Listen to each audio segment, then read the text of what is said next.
नमस्कार, मैं श्याम नंदन कुमार आपका एसएन की क्लासेस में स्वागत करता हूं। आज हम लोग पढ़ने वाले हैं 22 जून 2021 के न्यूज़पेपर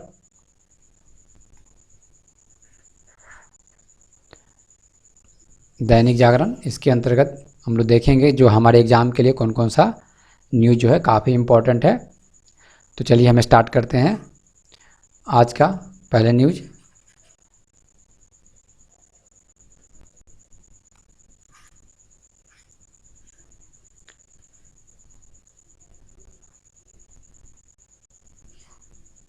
कोरोना काल में आशा के किरण बना योग, मोदी। अभी हाल ही में हमने देखा था कि 21 जून को जो है ना अंतर्राष्ट्रीय योग दिवस मनाया गया। तो हमारे लिए सबसे इम्पोर्टेंट हो जाता है कि योग दिवस कब मनाया जाता है। पहला क्वेश्चन ये बन सकता है 21 जून, ठीक। दूसरा, इसका थीम क्या था? योग दिवस के 21 जून का था कल्याण के लिए योग। दो क्वेश्चन, एक पहला क्या, 21 जून को हम अंतर्राष्ट्रीय योग दिवस मनाते हैं, ठीक। दूसरा, इसका इस साल का थीम था 21 का कल्याण के लिए योग, ठीक। नेक्स्ट हम देखते हैं कि पीएम ने जारी किया एम योग ऐप। हमारे प्रधानमंत्री ने एम योग जारी किया, जिसके अंतर्गत, ठीक है ना, इसका जो एम योग ऐप जो डाउनलोड किया गया है, जो लॉन्च किया गया है हमारे प्रधानमंत्री के द्वारा, उसमें जो है ना विश्व स्वास्थ्य संगठन के सहयोग से किया गया है। ये विश्व स्वास्थ्य संगठन ने इसमें सहयोग किया है। इनके सहयोग करने पर एम योग ऐप को लॉन्च किया है। ये ऐप क्या काम करेगा? इस ऐप से विभिन्न भाषाओं में योग प्रशिक्षण की कई वीडियो होंगे। इस ऐप को डाउनलोड करने के बाद आप योग से संबंधित बहुत सारे वीडियो होंगे, उस पर आप योग के प्रशिक्षण योग देख सकते हैं कि किस तरह योग किया जाता है, ठीक है ना। योग के बारे में जानकारी मिलेगी उस वीडियो में। ये लॉन्च कौन किया है? हमारे देश के पीएम ने किए हैं। और किसकी सहायता से? विश्व स्वास्थ्य संगठन ने उनको सहयोग किया है। तो हमने क्या देखा? एम योग ऐप को हमारे देश के प्रधानमंत्री ने लॉन्च किया, ठीक, विश्व स्वास्थ्य संगठन की सहायता से, ठीक है ना। अभी कुछ दिन पहले हमारे देश के पीएम ने नारा दिया था वन वर्ल्ड वन हेल्थ, ठीक। एक ऐसा वर्ल्ड हो जिसमें वन एक तरह का हेल्थ हो, हेल्थ के बारे में उन्होंने अपना ये नारा दिया था, वन वर्ल्ड वन हेल्थ। तो यह इनके प्रयासों में जो ये ऐप है, इनको अचीव करने में ये जो एम है वन वर्ल्ड वन हेल्थ, ये जो ऐप है उसमें काफ़ी सहायता करेगा। दूसरा हम देखते हैं कि जो है ये कब किया गया था? संयुक्त राष्ट्र ने 2014 को, ठीक है ना, 2014 में, ठीक है ना, ये घोषणा किया था कि 21 जून को अंतर्राष्ट्रीय योग दिवस मनाया जाएगा हर साल। तो किसने किया था? तो संयुक्त राष्ट्र ने ये घोषणा किया था, ठीक है ना, कि योग दिवस कब मनाया जाएगा? 21 जून को मनाया जाएगा। तो हमने यहाँ क्या देखा? 21 जून को अंतर्राष्ट्रीय योग दिवस मनाया जाता है, ठीक। इसी आज इस 2021 में जो है हमारे 21 जनवरी को हमारे पीएम ने लॉन्च किया क्या? यम योग ऐप, ठीक। ये विश्व स्वास्थ्य संगठन की सहायता से, ठीक। इसमें क्या होगा? इसमें विभिन्न भाषाओं में, ठीक है ना, प्रशिक्षण के लिए, ठीक है ना, वीडियो होगा, योग से संबंधित वीडियो होगा, इस विभिन्न भाषाओं में होगा वीडियो, ठीक। ये हमारे जो है वन वर्ल्ड वन हेल्थ के प्रयासों को योगदान देगा। और हमने देखा कि यह थीम क्या था? कल्याण के लिए योग। तो हमारे लिए दो काफ़ी इंपॉर्टेंट हो जाता है, एक 21 जून को मनाया जाता है, दूसरा हमारे ये थीम जो है कल्याण के लिए योग। ये दो जो काफ़ी इंपॉर्टेंट हो जाता है। बाकी आप थोड़ा बहुत याद भी नहीं रखेंगे तो चलेंगे, लेकिन दो जरूर याद रखें। थीम था कल्याण के लिए योग। 21 जून को मनाते हैं हम अंतर्राष्ट्रीय योग दिवस। चलिए, आई होप आपको ये समझ में आ गई होगी अच्छी तरह से। चलिए हम आगे बढ़ते हैं, आगे देखते हैं हमारे लिए क्या क्या इंपॉर्टेंट न्यूज़ है जो हमारे एग्ज़ाम में आ सकते हैं और जिसे हमें जानना चाहिए, ठीक है। यहाँ हम देखते हैं आदिवासी बच्चों के स्कूल भी होंगे अपग्रेड, शिक्षकों को मिलेगा प्रशिक्षण। ये आदिवासी बच्चे, सबसे पहले आदिवासी बच्चों के लिए एक स्पेशल व्यवस्था किया गया स्कूल को। उस स्कूल का नाम है एकलव्य, ठीक है ना, एकलव्य आवासीय विद्यालय। आपसे क्वेश्चन में पूछा जा सकता है कि एकलव्य आवासीय विद्यालय किन बच्चों से संबंधित है? विकलांगों से संबंधित है, ठीक, या गरीब बच्चों से संबंधित है, या आदिवासी बच्चों से संबंधित है? तो पूरे देश में जो है ना, पूरे देश में आदिवासी बच्चों के लिए करीब 350 एकलव्य आवासीय विद्यालय। तो हमारे लिए तो प्रथम क्वेश्चन यही बन जाता है कि एकलव्य आदिवासी बच्चों के लिए कौन सा स्कूल है? एकलव्य आवासीय विद्यालय जो है वो किसके लिए है? आदिवासी बच्चों के लिए। यहाँ रहने की भी व्यवस्था रहती है इस स्कूल में, जिनमें इन बच्चों को रहने के साथ पढ़ने के साथ रहने की व्यवस्था। ये इस तरह का स्कूल होता है जिसमें पढ़ना और रहना दोनों तरह की व्यवस्था होती है। किसमें? एकलव्य आवासीय विद्यालय या किसके लिए होते हैं? या आदिवासी बच्चों के लिए होते हैं। हाल ही में सरकार ने ये घोषणा की है कि जो बच्चे जो एकलव्य स्कूल में जो टीचर हैं उनको जो है ना उनको भी अपग्रेड किया जाएगा, उनको प्रशिक्षण दिया जाएगा। ठीक, प्रशिक्षण किसके अंतर्गत दिया जाएगा? निष्ठा कार्यक्रम, निष्ठा एक कार्यक्रम है, उसके अंतर्गत प्रशिक्षित किया जाएगा। किसको? टीचर को प्रशिक्षित किया जाएगा। ठीक, ये किसके अंतर्गत? ये पहला शिक्षण मंत्रालय है ना, ये पहल जो है, जो पहल प्रशिक्षित किया जाएगा टीचर को, ये पहल मंत्रालय ने, ठीक है ना, शिक्षा मंत्रालय ने जनजातीय कार्य मंत्रालय और राष्ट्रीय अर्थात एनसीईआरटी के साथ मिलकर शुरू किया है। कौन कौन शुरू किया है? शिक्षा मंत्रालय। तो हमने यहाँ क्या क्या देखा? हमने ये देखा कि आदिवासी बच्चों के लिए स्कूल जो है वो कौन सा स्कूल है, क्या नाम है उसका? एकलव्य आवासीय विद्यालय। ठीक, टोटल कितने स्कूल है हमारे देश में? 350। तो एकलव्य आवासीय विद्यालय कितने हैं? 350 है। इनमें रहने और पढ़ने दोनों चीज़ की व्यवस्था होती है। शिक्षकों को प्रशिक्षण मिलेगा। प्रशिक्षण किसके अंतर्गत दिया जाएगा? निष्ठा कार्यक्रम के अंतर्गत दिया जाएगा। ठीक, ये पहल किसने किया है? यह शिक्षा मंत्रालय ने किनके साथ मिलकर किया है? जनजातीय कार्य मंत्रालय और एनसीईआरटी के साथ मिलकर ये पहल किया है शिक्षकों को प्रशिक्षण देने के लिए। ठीक है ना। अभी ये कितने तिथि में 350 जो है एकलव्य विद्यालय, 300 टोटल अभी 350 में नहीं लागू किए गए हैं। अभी यह 120 एकलव्य विद्यालयों में लागू किए जा रहे हैं। ठीक है, आदिवासी भाषा से जुड़े करीब 120 एकलव्य विद्यालयों का इसमें शामिल किया गया। अभी जो शिक्षकों को प्रशिक्षण दिया जाएगा वो 120 जो है ना एकलव्य विद्यालयों में दिया जाएगा। धीरे धीरे इसको जो बढ़ाकर पूरे जो है एकलव्य विद्यालय उसमें इसको लागू किया जाएगा। आई होप आपको ये अच्छी तरह समझ में आ गया होगा। चलिए नेक्स्ट देखते हैं, एकलव्य विद्यालय किससे संबंधित है? आदिवासी बच्चे से संबंधित है। देखिए यहाँ देखते हैं, यहाँ काफ़ी अच्छी है इन्फॉर्मेशन मिला हुआ है। ठीक, पेयजल की शुद्धता जांचने को देशव्यापी अभियान। मुद्दा क्या है? ठीक है ना, मानसून के समय में देखते हो कि बारिश होती है, काफ़ी पानी जम जाता है, जिसके कारण मच्छर उच्छर काफ़ी पनपने लगते हैं। ठीक है ना, तरह तरह की बीमारियां होने लगती हैं। ठीक है, तो इसके लिए क्या किया गया है? इसके तहत आपूर्ति जल की शुद्धता निर्धारित करना, ठीक, और ऐसा व्यवस्था करना कि जल में जो है ना हानिकारक कीट पतंग जो होते हैं जो ना पनपे। ठीक है ना, इसकी व्यवस्था करने के लिए एक अभियान चलाया गया है। जल की शुद्धता के लिए आप यूँ समझे सिंपल में, जो एक भाषा में, कि जल जमाव ना हो और जल से प्रदूषण न फैले, वातावरण हमारा जो है ना हानिकारक ना हो। ठीक, इसके जल जीवन, ये जो पूरा जो अभियान चलाया गया है उसका जो ये जल जीवन मिशन के अंतर्गत चलाया गया। जल जीवन मिशन के अंतर्गत जो है सारा अभियान, देशव्यापी अभियान चलाया गया है, पूरे देश में अभियान चलाया गया है। ठीक, इसके अंतर्गत क्या करेंगे? ग्राम पंचायत स्तर पर गठित कमेटियों के सक्रिय भागीदार निभाने के लिए कहा गया है। इस जो है ना जल जीवन मिशन के तहत आप ऐसे समझे, जल जीवन मिशन। ठीक, जल जीवन मिशन के तहत, ठीक है ना, पानी, पेय पदार्थ, पेय जो पानी है उसके लिए, प्लस पानी का जो जमाव हो जाता है उसको भी निरीक्षण करने के लिए, पानी का जमाव ना हो, बीमारी ना फैले, इसके लिए भी सब जो है ना प्रावधान किया गया है। किसके अंतर्गत? जल जीवन मिशन के अंतर्गत एक अभियान के रूप में। ठीक, इसमें ग्राम पंचायतों में गठित कमेटी, जो ग्राम पंचायत में गठित कमेटी होगी, उनकी भागीदारी को, उनको यह रिस्पॉन्सिबिलिटी दिया गया है कि इस तरह की जो पानी से समझता है पेयजल की शुद्धता को सुनिश्चित करे। वो कौन करेंगे? तो ये करेंगे कमेटी, हर ग्राम स्तर पर गठित कमेटियों का सक्रिय भागीदारी होगी। ग्राम स्तर पर गठित कमेटी जो होंगी उसकी सक्रिय भागीदारी होगी।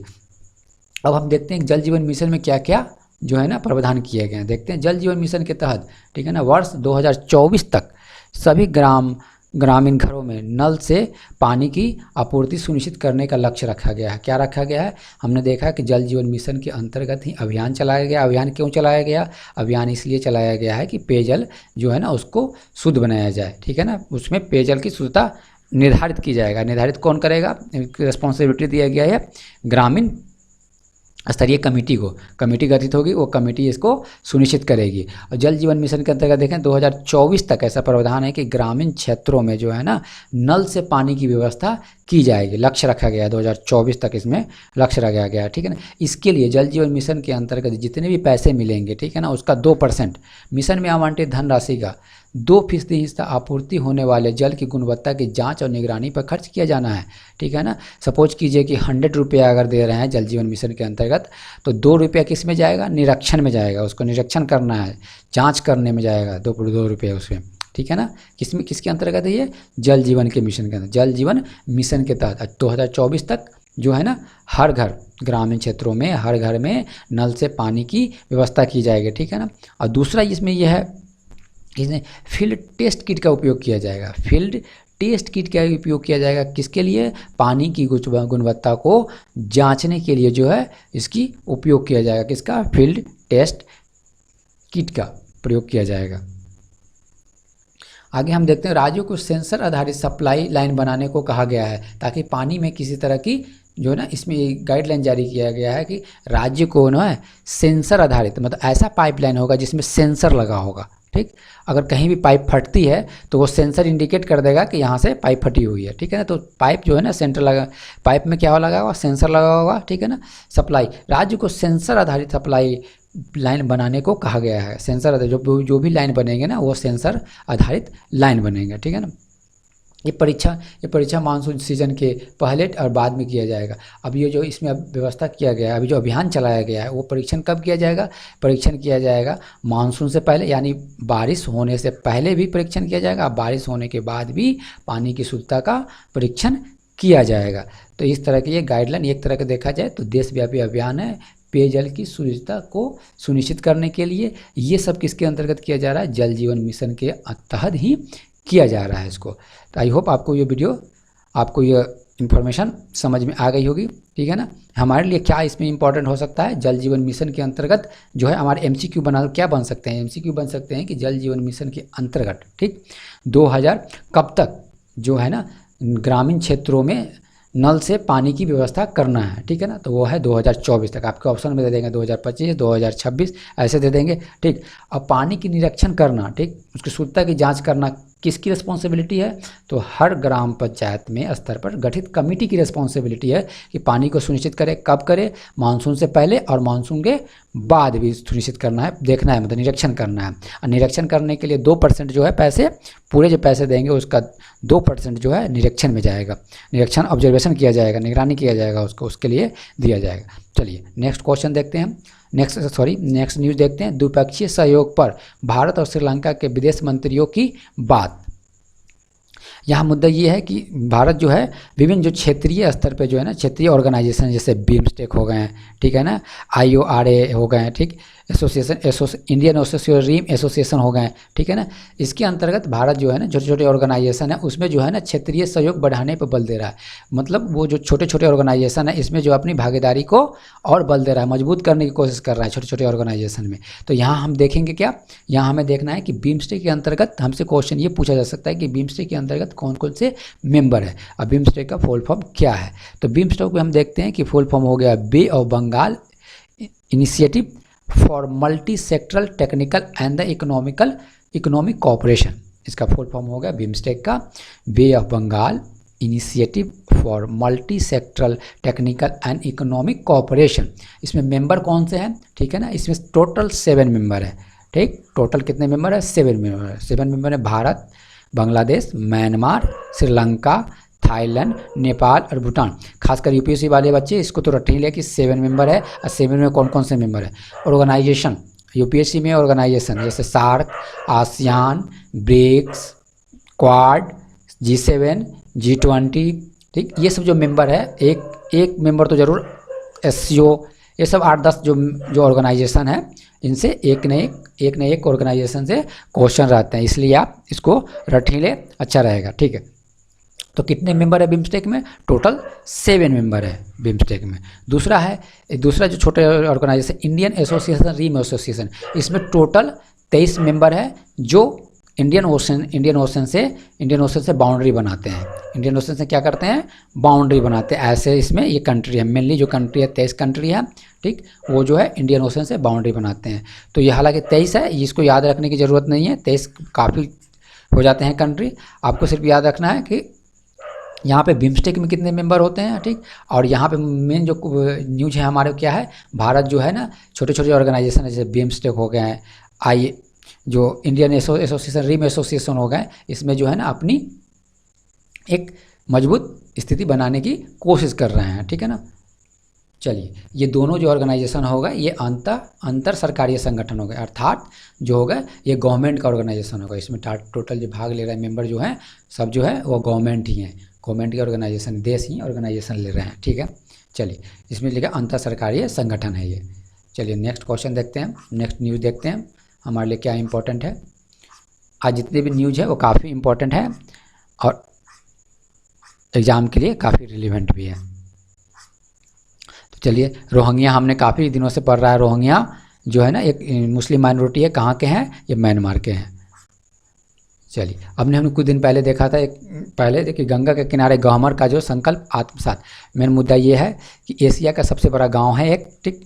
सबसे पहले आप जान लीजिए एशिया का सबसे बड़ा गांव कहाँ है, यूपी में। यूपी में कहाँ, गाजीपुर में। गाजीपुर में एक गांव है गहमर, ठीक। एशिया का सबसे बड़ा गांव भारत में कहाँ, उत्तर प्रदेश में कहाँ, गाजीपुर में। गाजीपुर में कौन सा गांव, गाजीपुर में गांव हो गया गहमर। तो ये क्यों न्यूज़ में है, न्यूज़ में इसलिए है कि यहाँ के लोगों ने, पहले क्या होता था कि यहाँ पे जब भी मृत्यु होती थी तो लोग जो है शव को जो है गंगा में दहा दिया करते थे, ठीक है ना। लेकिन अब यहाँ के गांव ने यह मुहिम छेड़ दिया है कि मतलब अब क्या होगा कि शव को जलाया जाएगा। तो ये अभी विचाराधीन है, ऐसा विचार किया जा रहा है कि अब जो शवों को गंगा में न दहा के उसको जो है ना अग्नि में समाधित कर दिया जाएगा, जलाया जाएगा। तो ये इसलिए ये न्यूज़ जो है काफ़ी कुछ दिनों से काफ़ी ये पेपर में छाया हुआ है। तो हमें क्या इंपॉर्टेंट है, हमारे लिए इंपॉर्टेंट है, हमारे लिए इंपॉर्टेंट जो है एक तो आप आंसर राइटिंग कभी करें तो गंगा के अगर प्रदूषण की बात आ जाए तो सुधार कैसे किया जाए, उसको स्वच्छ कैसे किया जाए, तो उसके बारे में आप इसका उदाहरण दे सकते हैं गहमर गाँव में जिस तरह लोगों ने प्रतिज्ञा लिया है। दूसरा, एशिया का सबसे बड़ा गाँव कहाँ है, तो भारत में है। भारत में कहाँ, यूपी में कहाँ, गाजीपुर में कहाँ, तो गहमर गाँव, ठीक। गहमर गाँव जो है एशिया का सबसे बड़ा गाँव है। चलिए नेक्स्ट देखते हैं। सूझबूझ से सुलझ रहा है संवेद शिखर जी का 27 साल का पुराना विवाद। ये जैन धर्म से संबंधित हमारे जो कुछ लोकेशन है काफ़ी इंपॉर्टेंट है, ठीक है ना। इसमें लिखा है गिरिडीह जिला। गिरिडीह जिला कहाँ है, ये गिरिडीह जिला झारखंड में स्थित है। पहला चीज़, गिरिडीह जिला झारखंड में स्थित है। और गिरिडीह जिले में स्थित है कौन सा, पारसनाथ।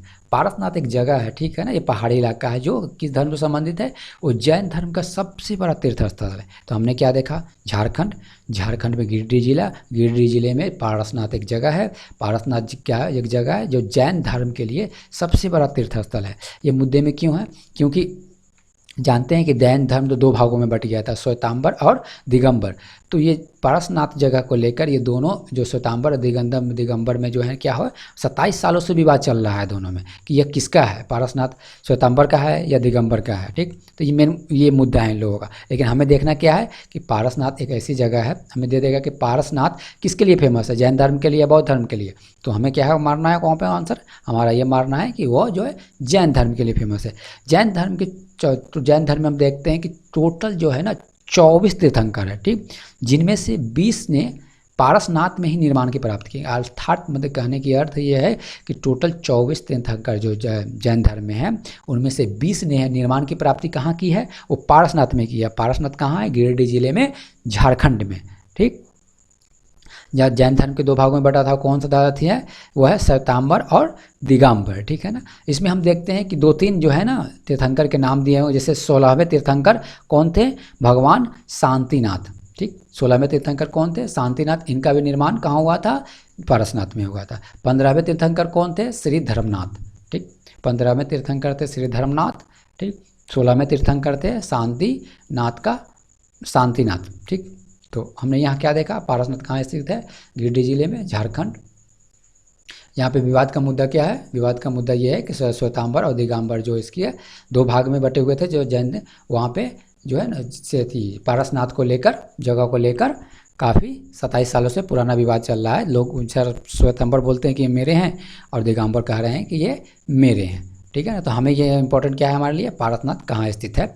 और तीर्थंकर में हमें याद रखना है 16वें तीर्थंकर कौन सा है और 15वें तीर्थंकर का नाम क्या है। चलिए हम आगे बढ़ते हैं, अगर नेक्स्ट न्यूज़ में देखते हैं हमारे लिए क्या इंपॉर्टेंट है।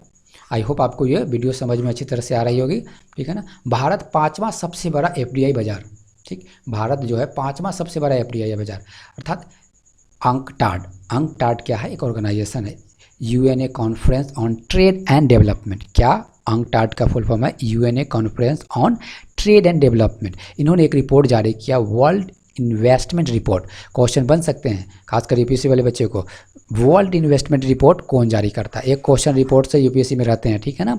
UNA conference on trade and development जारी करता है। उन्होंने 2021 रिपोर्ट में ये कहा गया है कि भारत में 2019 के मुकाबले 20 के दौरान एफडीआई में, मतलब 2020 में जो है ना 27% एफडीआई बढ़कर जो है ना 74 अरब डॉलर हो गया है, ठीक है ना। मतलब एफडीआई का बढ़ोतरी हुआ है भारत में 19 की अपेक्षा। कितने परसेंट? 27% पर कितने हो गए हैं? 64 अरब डॉलर हो गए हैं, ठीक। वही वैश्विक स्तर पर देखें तो एफडीआई में गिरावट आई है, कितने परसेंट की? 35% की जो है ना 35% की गिरावट आई है वैश्विक स्तर पर देखें। लेकिन भारत में क्या हुआ है? 1920 के मुकाबले 2020 में जो है ना 27% की वृद्धि हुई है। कितना हुआ? टोटल 64 अरब डॉलर हो गए हैं, ठीक। ऐसा क्यों हुआ भारत में एफडीआई की वृद्धि?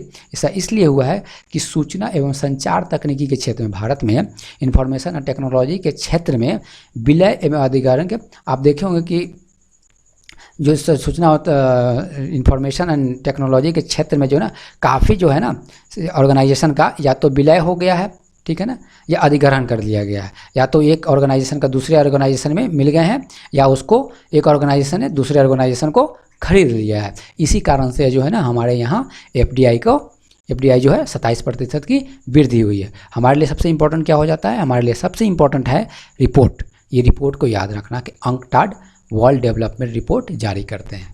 चलिए नेक्स्ट देखते हैं हम अपने न्यूज को, हमारे लिए कौन सा काफ़ी इम्पोर्टेंट है। मलेरिया से मुक्ति का मिला मंत्र।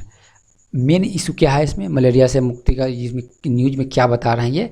ये बता रहे हैं कि मलेरिया के मामले में जो हमारा देश धीरे धीरे प्रोग्रेस कर रहा है, अर्थात जो है मलेरिया के जो केसेज है बहुत कम आ रहे हैं। गत वर्ष देश के 116 जिले में, ठीक, 116 मलेरिया का एक भी मामला नहीं आया है। अर्थात जो है ना मलेरिया के एक भी मामला नहीं आया है कि मलेरिया के मामलों में हम जो काफ़ी कंट्रोल कर रहे हैं, मलेरिया के केसेज नहीं आ रहे हैं, ठीक है ना। वर्ष 2030 तक मलेरिया को जड़ से ख़त्म करने का लक्ष्य रखा था। भारत ने ये लक्ष्य रखा था कि 2030 तक मलेरिया को जड़ से ख़त्म कर दिया जाएगा, ठीक है ना। यहाँ एक हमारे लिए काफ़ी इंटरेस्टिंग एंड द एमसीक्यू अच्छा बन सकता है क्वेश्चन कि मलेरिया का सबसे पुराना साक्ष्य या प्रमाण कहाँ से मिलता है? तो यहाँ दिया हुआ सिंधु घाटी सभ्यता, ठीक है। ये जो मलेरिया का प्रथम साक्ष्य जो मिलता है हमें सिंधु घाटी सभ्यता से मिलता है। सिंधु घाटी सभ्यता में कहाँ से? मोहनजोदड़ो। आज के डेट में मोहनजोदड़ो कहाँ है? वो पाकिस्तान में स्थित है। कहाँ स्थित है? पाकिस्तान में। तो हमारे लिए ऑप्शन ये रह सकता है कि मलेरिया का सबसे प्रथम साक्ष्य जो मिला था वो सिंधु घाटी सभ्यता, वैदिक सिविलाइजेशन, या हम बोल सकते हैं क्या बोलते हैं मौर्य काल में मिला था। लेकिन हमारे लिए आंसर क्या होगा? इंडस वैली सिविलाइजेशन में ही मलेरिया का सर्वप्रथम साक्ष्य मिला था, ठीक। 2015 में देखिए यहाँ पे एक न्यूज इन्फॉर्मेशन दे रहा है कि 2015 में, ठीक है ना, मलेशिया में 2015 में कहाँ पे? मलेशिया में आयोजित पूर्व एशियाई देशों के सम्मेलन में प्रधानमंत्री मोदी ने, हमारे देश के प्रधानमंत्री मोदी ने 2015 में मलेशिया में एक मीटिंग के आयोजन हुआ था। किन देशों का? पूर्वी एशियाई देशों का 2015 में सम्मेलन हुआ था। उस सम्मेलन में हमारे देश के माननीय प्रधानमंत्री नरेंद्र मोदी जी ने 2030 तक मलेरिया को जीरो मलेरिया की एक भी केसेज मतलब पूर्णतः ख़त्म करने की बात उन्होंने की थी कि 2030 तक हम ख़त्म कर देंगे। इन्हीं को 2015 के बाद जो इन्होंने यहाँ कमिटमेंट किया था उन्हीं के आधार पे उसी को बेस बना के national framework for malaria elimination कार्यक्रम शुरू किया गया। National framework for malaria elimination कार्य शुरू किया गया। कब किया गया? 2015 में मलेशिया में आयोजित पूर्व एशियाई देशों का सम्मेलन हुआ। उस सम्मेलन में हमारे देश के प्रधानमंत्री जी ने उन्हें 2030 तक ये लक्ष्य रखा कि मलेरिया को जड़ से ख़त्म किया जाएगा भारत में। इसी लक्ष्य को पूरा करने के लिए 2016 में national framework for malaria elimination कार्य शुरू किया गया, ठीक है ना। अब देखते हैं कि शुरू तो हमने कर दिया, क्या हमने इसमें इम्प्रूवमेंट किया या नहीं किया, ठीक है। अब देखते हैं कि विश्व मलेरिया रिपोर्ट 2020 के अनुसार, ठीक है ना, हमने काफ़ी इम्प्रूवमेंट किया है। 2019 में जो है 17.6% जो हमने भारत में मलेरिया के मामले में घटी। कितना घटा? 17.6%। यानी 18 की अपेक्षा देखें तो 2017 में 17.6% जो है ना कब घटा, 2019 में घटा, ठीक है ना। फिर वो देखा जाए तो 2020 में जो है ना अक्टूबर तक 45% की गिरावट आई मलेरिया में, जो है ना कितनी गिरावट आई, 45%, अप्रॉक्स 50% की गिरावट आ गई मलेरिया में, मलेरिया के केसेज में। वहीं देखें हम, ठीक, यानी कि कहने का अर्थ है कि इम्प्रूवमेंट कर रहे हैं हम, काफ़ी इम्प्रूवमेंट कर रहे हैं मलेरिया के मामले, मलेरिया के केसेज कम आ रहे हैं हमारे देश में, ठीक है ना। ये जो national framework for malaria elimination कार्यक्रम जो शुरू किया गया वो काफ़ी इफेक्टिव हो रहा है। वहीं देखें संयुक्त राष्ट्र का, ठीक है ना, सतत विकास एजेंडा है, जो संयुक्त राष्ट्र के द्वारा सतत विकास एजेंडा अपनाया गया है, जिसमें 2030 तक जो है ना लक्ष्य को पूरा करने की बहुत सारे लक्ष्य, लगभग 17 लक्ष्य जो हैं उसको पूरा करने, इसके अंतर्गत उपलक्ष्य भी हैं, उसको पूरा करने का लक्ष्य रखा गया। उसमें जो है मलेरिया के बारे में भी बताया गया, इसमें कहा गया है कि 90% तक हमें क्या करना है, केसों को, मलेरिया के केसों को कम करना है, नए लोगों में मलेरिया ना हो और नए मलेरिया भी ना हो, ठीक है ना। इसमें बात की गई है कि 90% तक कम लाने के साथ साथ, ठीक, 90% तक कम लाना है मलेरिया के केसेस को, साथ ही 35 राष्ट्र में 35 देशों में जो है ना मलेरिया को पूर्णतः समाप्त करने की बात कही गई है, ठीक है ना। किसमें, जो 2030 के मलेरिया संयुक्त राष्ट्र संघ के सतत विकास एजेंडा में ये बात कही गई है कि 2030 तक उन्होंने लक्ष्य रखा था, 2030 तक 35 देशों से मलेरिया को बिल्कुल ख़त्म कर देना है, ये बात कही गई थी, ठीक।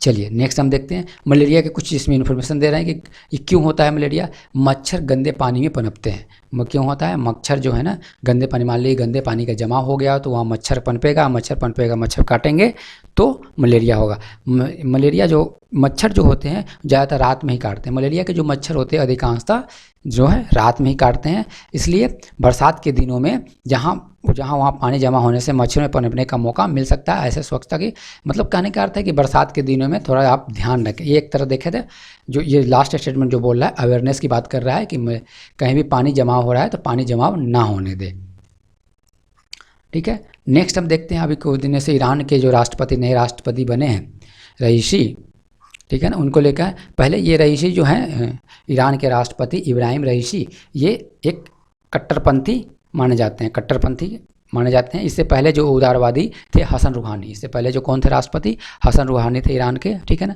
इस बार जो कट्टरपंथी हैं वो कौन है, राष्ट्रपति जो नए बने हैं वो है कट्टरपंथी। इनको कट्टरपंथी बोला जाता है, आइडियोलॉजी है इनकी कट्टरपंथी, इसलिए इनको कट्टरपंथी, इस तरह की आइडियोलॉजी है इसलिए इनको कट्टरपंथी बोलते हैं, ठीक है ना। और हसन रूहानी जो पुराने थे राष्ट्रपति वो थे उदारवादी थे, ठीक है ना। हमारे लिए मुद्दा क्या हो जाता है सब, दूसरी बात, पहली बात कि ईरान के राष्ट्रपति कौन है, हो सकता है वनडे एग्जाम में पूछ दे कि ईरान के नए राष्ट्रपति कौन है, तो इब्राहिम रईसी है, ठीक है ना। ईरान हमारे लिए काफ़ी क्यों इंपॉर्टेंट हो जाता है, ठीक है ना। भारत की ऊर्जा के लिए ईरान दो चीज़ों के लिए काफ़ी इंपॉर्टेंट, एक एनर्जी रिसोर्स के लिए, हमारे एनर्जी रिसोर्स के लिए ये काफ़ी इंपॉर्टेंट देश है हमारे लिए, और दूसरा चबहार प्रोजेक्ट के लिए, हम चबहार पोर्ट ईरान में डेवलप कर रहे हैं ताकि कनेक्टिविटी जो है ना हमारे एशिया के देशों में बढ़े, उसके लिए हम ये जो ईरान हमारे लिए काफ़ी इंपॉर्टेंट हो जाता है। हम लगभग 85% तेल को, 15% तेल ही हम अपने स्वदेश में उत्पादन करते हैं, 84% जो है ना, यानी कि 60%, 16% हम खुद अपने देश में उत्पादन करते हैं, 84% हम क्या करते हैं, आयात करते हैं। कहाँ से, गल्फ कंट्री से और सारे कंट्री से हम आयात करते हैं तेलों को, ठीक है ना।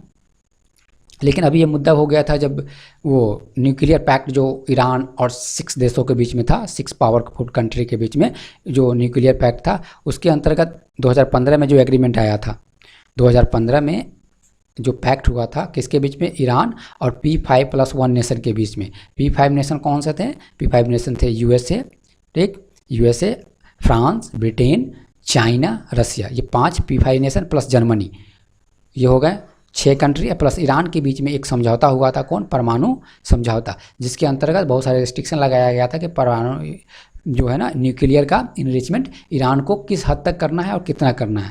लेकिन 2018 में जो डोनाल्ड ट्रंप राष्ट्रपति बने अमेरिका को, ठीक है ना, तो उन्होंने इस एग्रीमेंट जो न्यूक्लियर एग्रीमेंट था ईरान के साथ, उन्होंने वहाँ से ड्रॉबैक कर लिया, ठीक है ना, पीछे हो गए, और उन्होंने रेस्ट्रिक्शन लगा दिया, उन्होंने भारत को भी मना कर दिया ईरान से तेल लेने के लिए, ठीक है ना। अब भारत ऐसा ही फॉलो किया, उन्होंने ईरान से तेल लेना बंद कर दिया, ठीक है ना। अब भारत ईरान से तेल लेना बंद कर दिया और वहाँ से जो है ना वो दूसरे देशों से, अमेरिका से मंगाना तेल उन्होंने शुरू किया। लेकिन हमारे लिए मुद्दा ये है कि ईरान जो है अभी जैसे अभी ये रईसी जब आए हैं राष्ट्रपति इब्राहिम रईसी, तो ऐसी आशा की जा रही है कि शायद परमाणु पैक्ट जो है ना फिर से आ जाए, ठीक है ना। जो ईरान पर जो रेस्ट्रिक्शन लगाया गया है, क्योंकि जो बाइडेन जो अभी राष्ट्रपति हमारे बने हैं, अमेरिका के राष्ट्रपति बने, उन्होंने कहा था कि पुनर् जो है ना ये परमाणु पैक्ट को फिर से हम लागू करेंगे या फिर से इसमें सम्मिलित करेंगे, फिर से इसे विचार किया जाएगा। अगर ये परमाणु पैक्ट फिर से अगर लागू हो जा रहे हैं, ठीक, तो उसके बाद भारत ईरान से फिर तेल आयात कर सकता है। ईरान से तेल आयात करने के लिए हमारे पास दो फ़ायदे हैं। ईरान से तेल आयात करने के लिए भारत को दो फ़ायदे हैं। पहला, जो एशियाई प्रीमियम चार्ज जो है वो नहीं लगता। एशियाई प्रीमियम चार्ज क्या होता है? एशियाई प्रीमियम चार्ज ये होता है कि हम क्या करते हैं, ओपेक कंट्री, ओपेक 13 देशों की एक कंट्री है, वहाँ से अगर तेल मंगाते हैं हम, ठीक, तो हमें क्या होता है कि कुछ प्रीमियम देना पड़ता है, एक्स्ट्रा चार्ज देना पड़ता है, ठीक है ना। वो अगर हम ईरान से तेल मंगाते हैं तो हम वह प्रीमियम चार्ज हम नहीं देते हैं। ईरान से जब भी हम तेल मंगाते हैं तो प्रीमियम चार्ज नहीं लगता है हमारा। तो प्रीमियम चार्ज हमारी सबसे इंपॉर्टेंट चीज़ है कि प्रीमियम चार्ज होता क्या है। प्रीमियम चार्ज ये होता है कि एक्स्ट्रा जितनी तेल के दाम है उससे एक्स्ट्रा भी चार्ज दिया जाता है किसी देश के द्वारा अगर वह किसी कंट्री से तेल मंगाते हैं, ठीक। ये किसके लिए लागू है? ये जो एशियाई देश की कंट्री है ना, वो अगर तेल मंगाते हैं तो एशियाई प्रीमियम चार्ज लगता है। लेकिन सेम देश से अगर वेस्टर्न कंट्री अगर मंगाते हैं तेल तो उनको प्रीमियम चार्ज नहीं लगता है, प्रीमियम चार्ज, ठीक है ना। तो हमारे लिए क्यों ईरान से तेल मंगाना क्यों फ़ायदेमंद है? फ़ायदेमंद इसलिए है कि वहाँ जो एशियाई प्रीमियम चार्ज नहीं लगता है, प्लस भारत से तेल मंगाने, ईरान से तेल मंगाने से जो है ना हमें क्या होता है कि अंतर्राष्ट्रीय स्तर 25% कम मूल्य पर तेल मिलता है। एक तो सस्ता तेल मिलता है हमें किससे? ईरान से। दूसरा जो है प्रीमियम चार्ज नहीं लगता, इसलिए हमें जो है ना ईरान से तेल मंगाने में काफ़ी फ़ायदा है, ठीक है ना। लेकिन क्या हुआ कि एग्रीमेंट टूट जाने के बाद हम वहाँ से तेल नहीं मंगा रहे थे, ठीक है ना, और नहीं अभी भी नहीं मंगा रहे हैं। जब एग्रीमेंट आ जाएगा, ठीक, जो ईरान पर रेस्ट्रिक्शन लगा अगर वो हट गया तो फिर हम लोग वहाँ से जो ईरान से तेल मंगाना शुरू करेंगे। तो हमने क्या बोला? हमने ये देखा ईरान के जो तेल होते हैं जो वो शुद्ध होते हैं, उस तेल को क्या बोला जाता है? स्वीट ऑयल बोला जाता है। एक स्वीट ऑयल जो है पूछा जाएगा कि क्या हो सकता है, ये शुद्ध तेल को बोलते हैं ना, जो अच्छी क्वालिटी का तेल होता है उसको स्वीट ऑयल बोलते हैं। ये जो है ना ईरान जो तेल हम लोग को देता है, ठीक है ना, देता था अभी, ठीक है ना, वो शुद्ध टू ऑयल तेल होता था और उसको स्वीट ऑयल भी बोला जाता है। तो चलिए हमने यहाँ काफ़ी डिटेल में इसको देखा कि ईरान हमारे लिए क्यों इम्पोर्टेंट है। चबहार पोर्ट के लिए इम्पोर्टेंट है, प्लस तेल के लिए, आयात के लिए हमारे लिए काफ़ी इम्पोर्टेंट देश हो जाता है। जो भारत पूरे विश्व में देखा जाए तो चाइना के बाद अगर सबसे ज़्यादा तेल का कोई आयात करता है तो वो भारत करता है। चीन नंबर 1 पे है तेल आयात करने में, उसके बाद भारत दूसरे नंबर पे है। ये इम्पोर्टेंट काफ़ी आर्टिकल था। इससे हमारे ये देखने को मिलता है कि ईरान के साथ हमारे रिलेशन कैसे हैं और ईरान के साथ रिलेशन अच्छे रखने में क्या क्या हमें फ़ायदे हैं।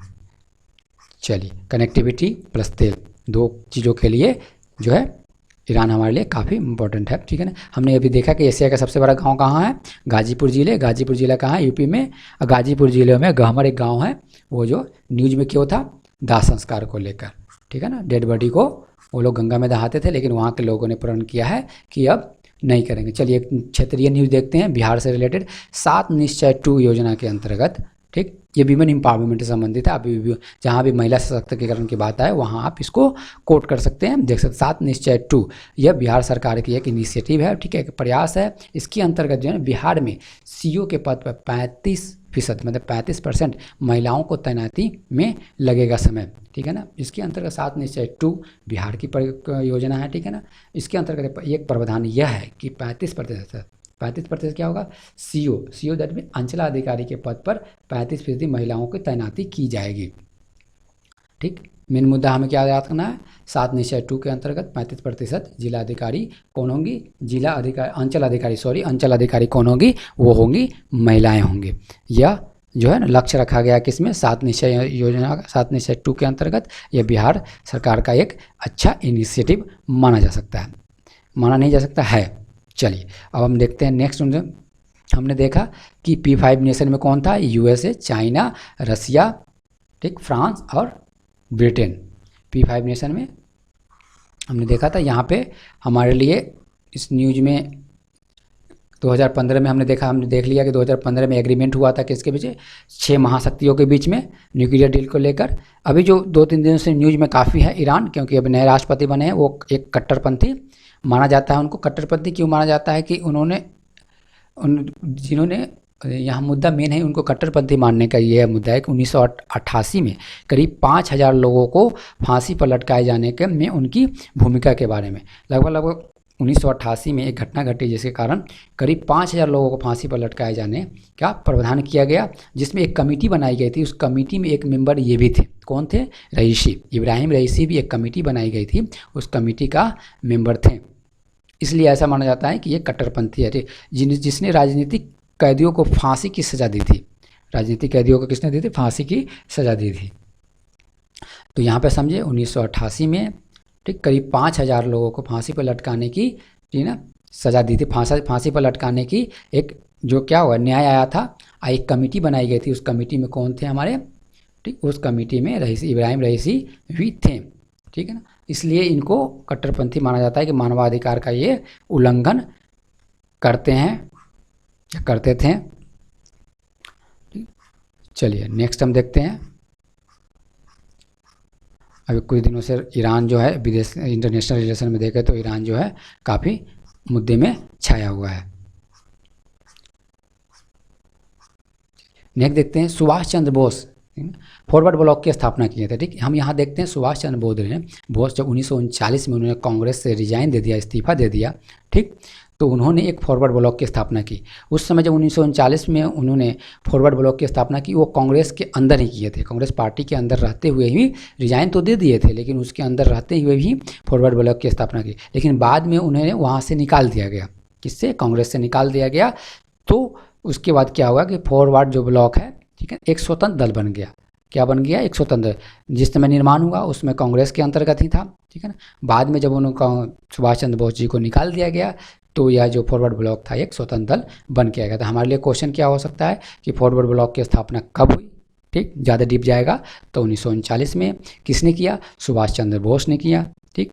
दूसरा इंपॉर्टेंट न्यूज है जो हिस्ट्री से रिलेटेड है, पुणे में चापेकर बंधु ने अंग्रेज अधिकारियों को मौत के घाट उतारा, ठीक है ना। चापेकर बंधु, ठीक है ना, दामोदर हरि चापेकर और बालकृष्ण हरि चापेकर। चापेकर बंधु के अंतर्गत 2 नाम है, ठीक है, दामोदर हरि चापेकर और बालकृष्ण हरि चापेकर, ठीक है ना। इन्होंने पुणे में क्या किया, ठीक है, डीएम वाल्टर चार्ल्स रैंड की गोली मारकर हत्या कर दी। किसने, दामोदर हरि चापेकर और बालकृष्ण हरि चापेकर ने मिलकर डीएम को ना वाल्टर चार्ल्स रेड की गोली मारकर हत्या कर दी। क्यों इन्होंने क्या ऐसा किया, इन्होंने इसलिए किया कि प्लेग समिति का प्रमुख रहने के दौरान रैंड ने भारतीयों पर बहुत अत्याचार किया, ठीक है ना। ये जो डीएम थे जिनका नाम था वाल्टर चार्ल्स रैंड, ठीक है ना, वो किसी समय प्लेग समिति के प्रमुख थे। अब प्रमुख होते हुए, ठीक है ना, उन्होंने भारतीय पे बहुत अत्याचार किए हैं थे। इसलिए चापेकर बंधु ने मिलकर, दामोदर हरि चापेकर और बालकृष्ण हरि चापेकर ने मिलकर उन्होंने उनको गोली मार दिया। किनको, डीएम वाल्टर चार्ल्स रैंड को। क्यों मारा, क्योंकि प्लेग समिति के प्रमुख होते हुए जिस समय थे वो, ठीक है ना, उन्होंने भारतीय पर बहुत सारे अत्याचार किए थे। चलिए नेक्स्ट देखते हैं हमारे लिए कौन सा इंपॉर्टेंट न्यूज है।